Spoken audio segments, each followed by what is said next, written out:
Bismillahirrahmanirrahim. Assalamualaikum warahmatullahi wabarakatuh. Halo, selamat pagi anak-anak. Bagaimana kabarnya hari ini? Oke, alhamdulillah kalau semuanya baik. Nah, hari ini kita akan membahas dampak negatif dari perbuatan berbohong, mencuri, dan mencontek. Langsung saja. Yang pertama itu dampak dari perbuatan berbohong. Sebelumnya anak-anak pasti sudah tahu apa itu berbohong. Ya, berbohong itu adalah salah satu bentuk ketidakjujuran dan kecurangan dalam bentuk pernyataan dan perbuatan yang tidak dapat dipercaya. Nah, dampak negatif dari perbuatan ini itu yang pertama, memunculkan kebohongan baru.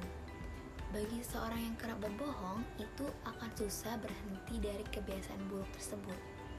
Satu kebohongan akan memunculkan puluhan kebohongan lainnya. Mengapa?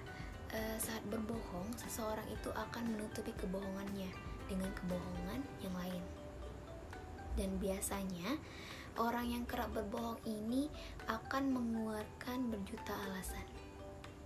Dan dampak selanjutnya yaitu perasaan tidak senang. Nah, seseorang yang berbohong di dalam dirinya itu akan muncul rasa was-was yang selalu menghantui.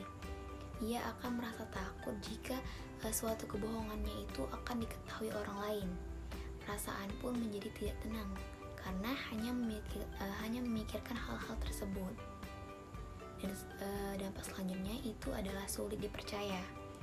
Bagi seseorang yang terkenal pembohong akan menjadikannya sebagai seorang yang dilabeli atau dicap buruk dalam masyarakat dan lingkungannya. Selain itu, ia pun akan kesulitan berinteraksi di dalam lingkungannya karena ia sudah mendapat label tukang bohong. Orang lain pun bisa akan enggan mengajaknya bekerja sama, bahkan berteman sekalipun. Nah, perbuatan selanjutnya itu adalah perbuatan mencontek. Pasti kalian sudah mengetahui apa itu perbuatan mencontek. Perbuatan mencontek ini adalah perbuatan yang tidak baik. Dan mencontek ini merupakan kegiatan meniru atau menyalin jawaban yang bukan berasal dari kita. Mencontek itu bukan hanya sekedar dilakukan pada saat ujian. Pada saat bapak atau ibu guru memberikan tugas, kemudian kalian hanya menyalin jawaban yang bukan berasal dari diri kalian, maka itu dinamakan mencontek. Dan apa sih dampak negatif dari mencontek? Yang pertama itu adalah malas belajar. Seseorang yang mencontek itu tidak akan punya motivasi belajar yang tinggi. Kalian tahu kenapa? Seseorang yang suka mencontek itu akan mengandalkan temannya. Pada saat besok akan ulangan, dia akan berpikir, gampang, nanti tinggal lihat si A. Sehingga malas untuk belajar, malas untuk membuka bukunya, karena ia mengandalkan perbuatannya. Selanjutnya itu biasa berbohong. Orang yang mencontek itu akan terbiasa berbohong. Mengapa? Karena pada dasarnya hasil mencontek itu bukanlah hasil dari kemampuan diri sendiri. Hasil mencontek itu adalah hasil kemampuan orang lain. Sehingga kalian membohongi kalian sendiri, padahal hasil yang diperoleh tidak sesuai dengan kemampuan yang sebenarnya kalian miliki.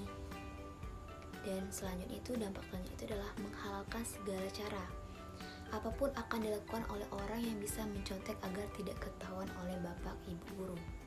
Apakah itu perbuatan baik? Tentu tidak, kan? Tentu saja perbuatan ini yang harus dihilangkan dari dalam diri. Kemudian selanjutnya itu adalah menular. Kebiasaan mencontek itu sama seperti penyakit. Jika kalian melihat teman sekelasnya bisa mencontek, tetangga kiri kanan pun pasti akan mengikuti. Karena melihat temannya bisa mencontek, padahal itu perbuatan yang tidak baik. Kemudian adalah dampak negatifnya itu adalah tidak percaya diri. Seorang yang suka mencontek itu orang yang tidak percaya diri. Semakin berkurang rasa percaya dirinya kalau dia bisa mengerjakannya sendiri. Kenapa dikatakan tidak percaya diri? Karena mereka tidak yakin sama jawabannya sendiri. Tidak yakin kalau apa yang dia jawab itu benar, padahal bisa jadi jawaban dia benar, bukan jawaban dari temannya. Nah, selanjutnya itu adalah perbuatan mencuri. Nah, perbuatan mencuri itu adalah mengambil sesuatu yang bukan miliknya secara sembunyi-sembunyi. Dampak negatifnya itu adalah seorang yang suka mencuri itu akan mengalami kegelisahan batin. Mengapa? Karena pelaku pencurian itu akan selalu dikejar-kejar rasa bersalah dan takut jika perbuatannya itu terbongkar. Dan juga bisa mendapat hukuman yang berat apabila ia tertangkap sesuai dengan hukuman yang telah ditetapkan. Kemudian mencemarkan nama baik, karena jika ia terbukti mencuri sudah pasti namanya tercemar di mata masyarakat. Dan dapat merusak keimanan juga, karena seorang yang suka mencuri itu berarti telah rusak imannya, dan jika bahkan ia mati sebelum bertobat maka ia akan mendapat azab yang pedih. Baiklah, inilah dampak negatif dari perbuatan bohong, mencontek dan mencuri. Sebenarnya masih banyak lagi dampak-dampak dari perbuatan ini, dan ibu berharap kalian bisa menjauhi perbuatan buruk ini. Kita harus belajar jujur dari kita sendiri. Oke, sampai di sini pembelajaran hari ini. Ibu tutup. Wassalamualaikum warahmatullahi wabarakatuh.